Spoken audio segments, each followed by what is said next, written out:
اللہ رب العزت آپ کو برکتوں سے نوازے اور اللہ رب العزت استقامت عطا فرمائے۔ پچھلی آیات میں ہم اللہ سبحانہ و تعالی کے کلام کو پڑھ کر اس بات کا اندازہ کر چکے ہیں کہ اللہ نے ڈرایا بھی بہت ہے اور خوشخبریاں بھی بہت زیادہ دی ہیں۔ اللہ رب العزت نے ایمان والوں کے لیے جنت کے باغات کا ذکر کیا، اور وہ لوگ جو توحید کو نہیں مانتے اللہ رب العزت نے ان کو واپس لانے کے لیے بے شمار دلائل بھی دیے۔ پچھلی ملاقات میں ہماری یہ آخری بات تھی کہ اگر کوئی بندہ اللہ رب العزت کی بات کو نہیں سمجھتا اور وہ چاہتا ہے کہ میری آنکھوں کے سامنے کچھ رکھ دیا جائے پھر میں سمجھوں گا، تو اللہ کا حکم یہ آیا کہ سیروا فی الارض، زمین میں نکل کر دیکھو اور ان لوگوں کا انجام دیکھ لو جنہوں نے شرک کیا، ہم نے کتنا برا انجام ان کا کیا تھا۔ لہٰذا اے مخاطب، اگر سمجھنا چاہتے ہو تو سمجھ جاؤ۔ فَأَقِمْ وَجْهَكَ لِلدِّينِ الْقَيِّمِ، اے مخاطب، اے پڑھنے والے، یہ اللہ رب العزت کا وہ انداز ہے کہ جس میں واحد کا صیغہ استعمال کر کے انداز یہ ہوتا ہے کہ لگتا یوں ہے پڑھنے والے کو کہ شاید یہ مجھے کہا جا رہا ہے، اور ہوتا بھی یہی۔ فَأَقِمْ وَجْهَكَ، آپ اپنا چہرہ سیدھا کر لو۔ اور جس وقت رسول اللہ صلی اللہ علیہ وسلم پر یہ قرآن نازل کیا گیا اس وقت بھی یہی انداز تھا۔ فَأَقِمْ وَجْهَكَ، اے محمد صلی اللہ علیہ وسلم، کافر، مشرک، یہودی، عیسائی یہ توحید کو نہیں مانتے، اقرار نہیں کرتے، آپ چھوڑ دیجیے۔ آپ نے اپنی جان کا حساب دینا ہے، آپ نے اپنے اعمال کا حساب دینا ہے، اپنی زندگی کا حساب دینا ہے۔ آپ نے ان کو بتا دیا، سمجھا دیا، ان تک پہنچا دیا، خوشخبریاں بھی دیں، ڈرا بھی دیا، سب کچھ کر دیا۔ آپ کی رسالت کی گواہی اللہ رب العزت دے رہے ہیں، اور آپ نے حق رسالت بھی ادا کر دیا۔ صحابہ کرام کی جماعت بھی آپ کے ساتھ لگ گئی۔ لَعَلَّكَ بَاخِعٌ نَفْسَكَ أَلَّا يَكُونُوا مُؤْمِنِينَ، اب ان لوگوں کے غم میں گھل کر اپنے آپ کو نقصان پہنچانا کہ یہ لوگ ایمان نہیں لاتے، اے محمد صلی اللہ علیہ وسلم آپ ایسا نہ کریں۔ اللہ رب العزت نے آپ کو اکیلا نہیں چھوڑا، اس لیے اے مخاطب، ما ودعک ربک وما قلی، تیرے رب نے نہ تجھے چھوڑا ہے نہ وہ تجھ سے ناراض ہوا ہے۔ افراد کی قوت، اسلحے کی قوت، مومن جو ہوتا ہے وہ اللہ کے توکل پر کفر سے لڑائی کرتا ہے۔ فَأَقِمْ وَجْهَكَ لِلدِّينِ الْقَيِّمِ، آپ اس سیدھے سیدھے دین کی طرف آ جائیے، اس سیدھے دین کی طرف اپنا رخ موڑ لیجئے۔ نہ صرف یہ کہ یہ اللہ کے رسول کو کہا جا رہا ہے، بلکہ امت مسلمہ کے ہر فرد کو یہ حکم دیا جا رہا ہے کہ اگر کوئی کافر، کوئی منافق، کوئی آپ کے دین کا مذاق بناتا ہے، آپ کے دین کی طرف نہیں آتا ہے، تو آپ اپنا رخ اللہ کے سپرد کر دیں، آپ اپنی زندگی کو اللہ کے تابع کر دیں، آپ اپنے آپ کو اللہ کے دین کی طرف لے آئیں۔ اگر کوئی نہ لے کر آیا، من قبل ان یأتی یوم لا مرد لہ من اللہ، اس سے پہلے کہ وہ دن آ جائے جس کو کوئی ٹال نہیں سکتا۔ اللہ رب العزت نے جب اس دن کو بھیج دینا ہے تو پھر اس گھڑی کو مؤخر کرنے والا کوئی نہیں۔ اور اس کے دو معنی ہیں، ایک معنی تو یہ کہ قیامت کے آنے سے پہلے پہلے اللہ رب العزت کے لیے سیدھے ہو جاؤ، پہلے پہلے اپنی اصلاح کر لو، پہلے پہلے سارے کے سارے سنبھل جاؤ۔ یہ نہ ہو کہ عین وقت کے اوپر جیسے فرعون کو اللہ رب العزت نے غرق کیا تو اس نے بنی اسرائیل کے رب پر ایمان لانے کا دعویٰ کر دیا۔ اللہ فرماتے ہیں ایسا ایمان نہیں، وَلَيْسَتِ التَّوْبَةُ لِلَّذِينَ يَعْمَلُونَ السَّيِّئَاتِ، ان لوگوں کی کوئی توبہ نہیں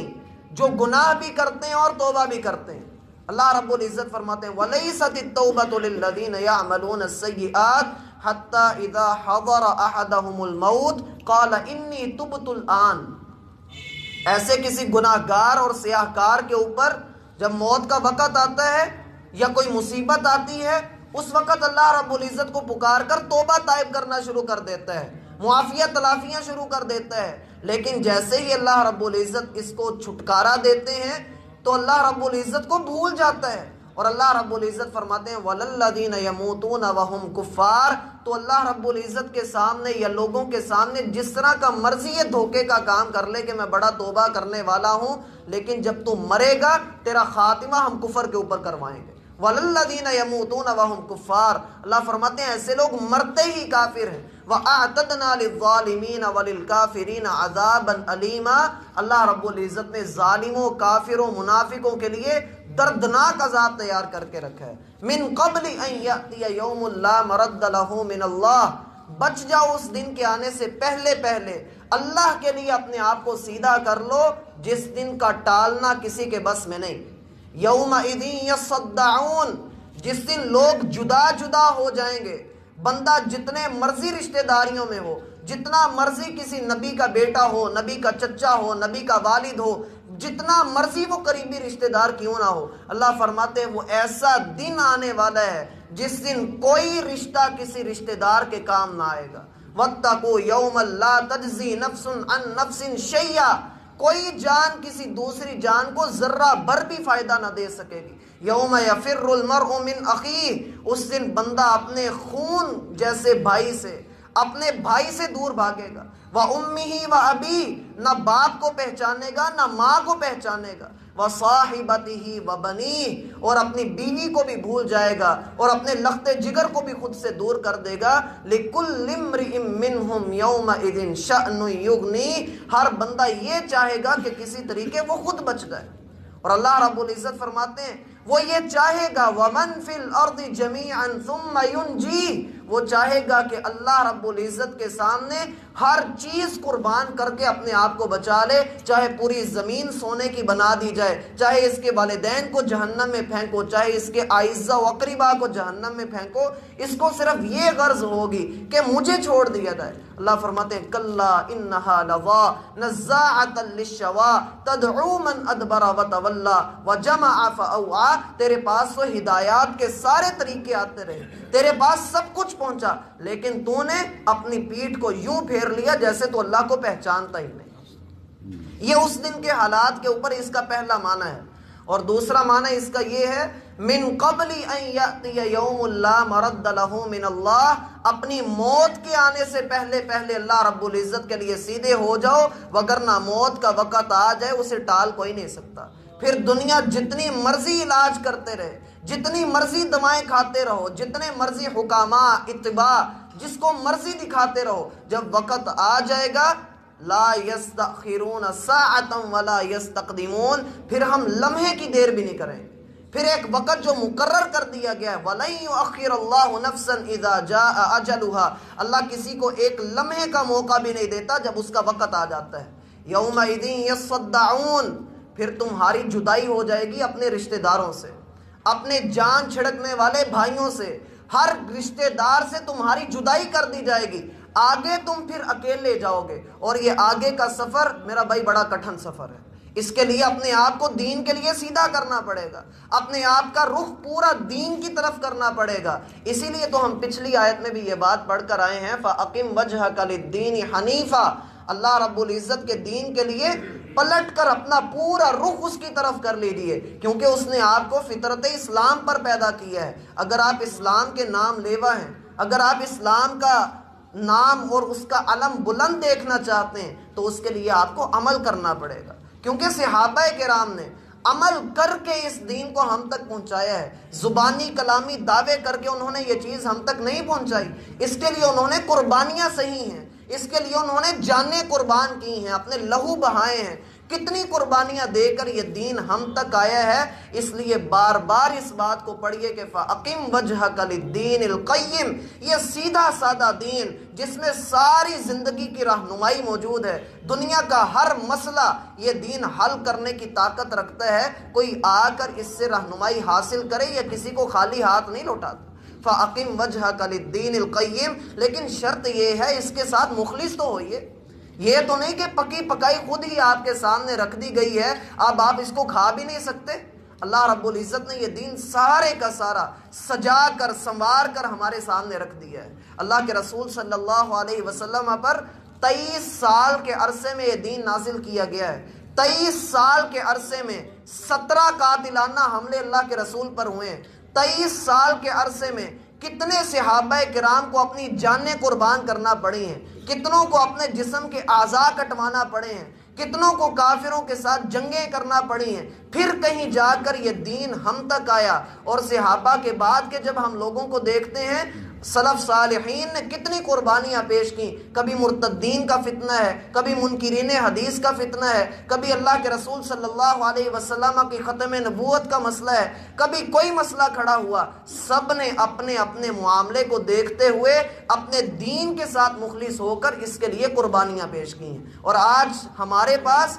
یہ دین اس حالت میں الحمدللہ موجود ہے کہ ہم دین کے کسی ایک مسئلے کے اوپر صرف ایک کلک کرتے ہیں اور اللہ رب العزت کی توفیق اور فضل سے اس کے متعلق سارا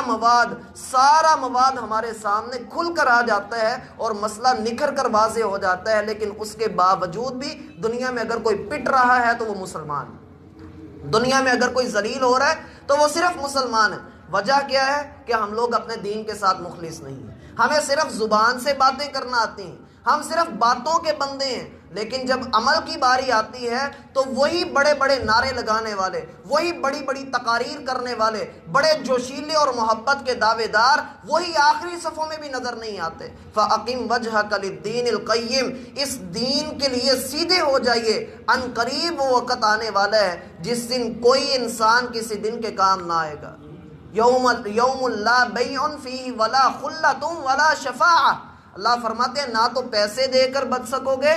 نہ کوئی سفارشی تمہارے کام آ سکے گا، اور نہ کوئی دوست کسی دوست کے کام آ سکے گا۔ اس دن کسی کے لیے کوئی چھٹکارا نہیں، سب نے پکڑے جانا ہے۔ لقد احصاہم وعدہم عدا، تمہارے رب نے تم سب کو گن گن کر رکھا ہوا ہے۔ وکلہم آتیہ یوم القیامۃ فردا،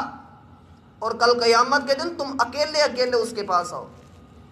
لا تزر وازرۃ وزر اخری،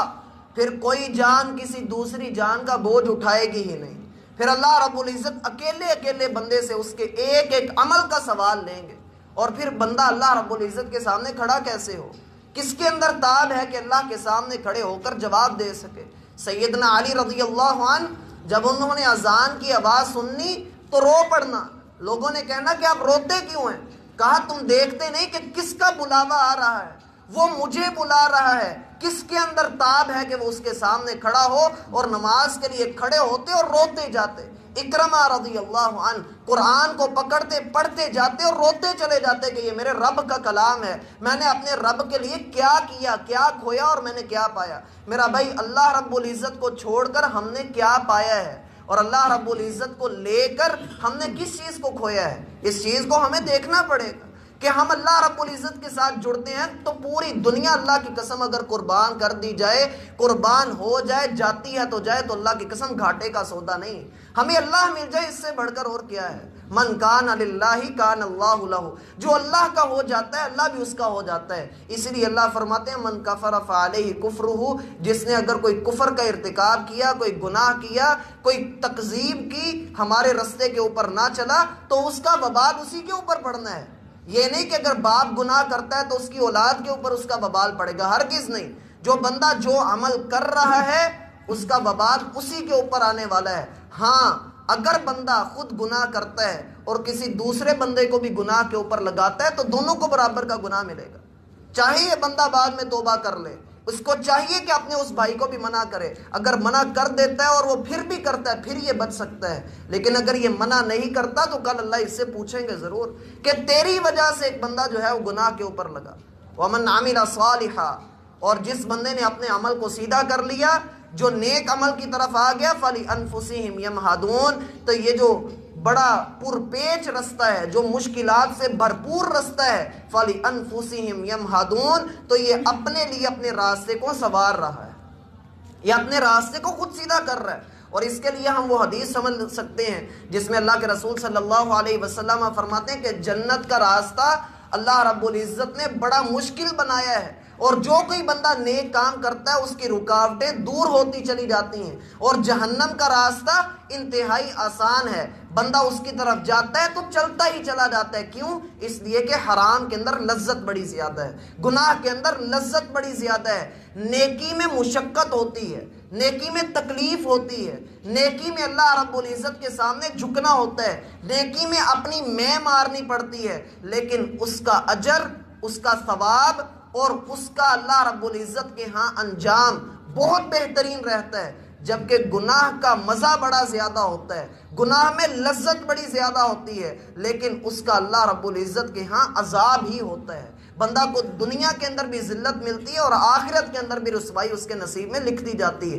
ایسے ہی لوگوں کے متعلق اللہ فرماتے ہیں لَهُمْ فِي الدُّنْيَا خِزْيٌ وَلَهُمْ فِي الْآخِرَةِ عَذَابٌ عَظِيمٌ. ایسے لوگوں کے لیے دنیا میں رسوائی لکھ دی گئی اور آخرت میں ان کے لیے ہم نے بہت بڑا عذاب تیار کر کے رکھا ہے. اللہ ہمارے اس راستے کو سیدھا کر دے. فَلِأَنفُسِهِمْ يَمْهَدُونَ. اللہ فرماتے ہیں جو نیک عمل کرتا ہے در حقیقت وہ اپنے راستے کو اپنے ہاتھوں سے سیدھا کر رہا ہے. ایک مزدور تھا، وہ اپنے ٹھیکیدار کے پاس کام کرتا تھا. اس نے مزدور نے اپنے ٹھیکیدار کو کہا کہ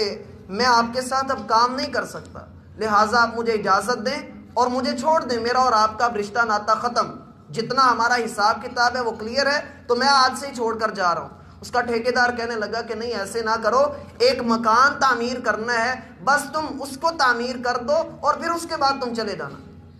مزدور نے حامی بھر لی. اب اس نے مکان بنانا شروع کیا اور بے دلی سے بنایا، بالکل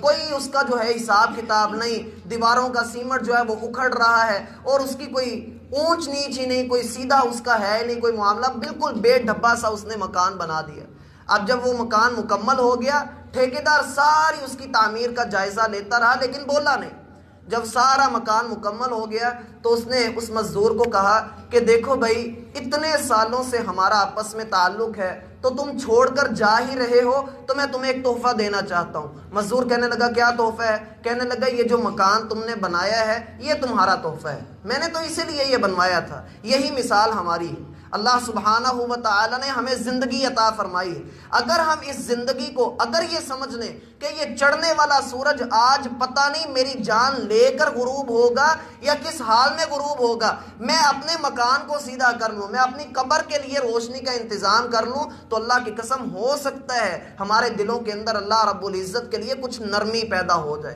ہم اللہ کے لیے اپنے آپ کو سیدھا کر لیں، ہم اس دین کے لیے مخلص ہو جائیں. اور اگر ایسا نہیں ہے تو میرا بھائی پھر ہماری مثال بھی اس مزدور جیسی ہے جو پھر بعد میں سر پر ہاتھ رکھ کر بیٹھا رہا اور اپنے آپ کو کوستا رہا کہ ہائے کاش میں نے اس کو صحیح بنا لیا ہوتا، ہائے کاش مجھے پتا ہوتا کہ اس کا فائدہ کتنا بڑا ملنے والا ہے. آج کی یہ 10 نیکیاں جو سلام کرنے پہ ہمیں خبر دی جاتی ہے کہ سلام کرو گے 10 نیکیاں ہیں، یہ کام کرو گے تو 1 نیکی ہے، ہم ان کو چھوٹا اور معمولی سمجھ لیتے ہیں، جبکہ اللہ کے رسول کا فرمان ہے لا تحقرن من المعروف شیئا، نیکیوں میں سے کسی کو حقیر سمجھو ہی نہ، ولو ان تلقى اخاك بوجه طلق، چاہے تم اپنے بھائی سے مسکرا کر کیوں نہیں ملتے، یہ بھی تمہارے لیے نیکی ہے، اس کو بھی تم حقیر نہ سمجھو، کیونکہ کل قیامت کے دن انسان ترس رہا ہوگا کہ ہائے کاش مجھے نیکیاں مل جائیں. اللہ رب العزت ہمیں سمجھنے کی توفیق عطا فرمائے اور ہمارے اگلے راستوں کو اللہ رب العزت سیدھا کر دے، سنوار دے اور ہمارے حق میں ان کو کر دے. فَأَقِمْ وَجْهَكَ لِلدِّينِ الْقَيِّمِ. اللہ رب العزت آپ کو برکتوں سے نوازے اور اللہ رب العزت استقامت عطا فرمائے.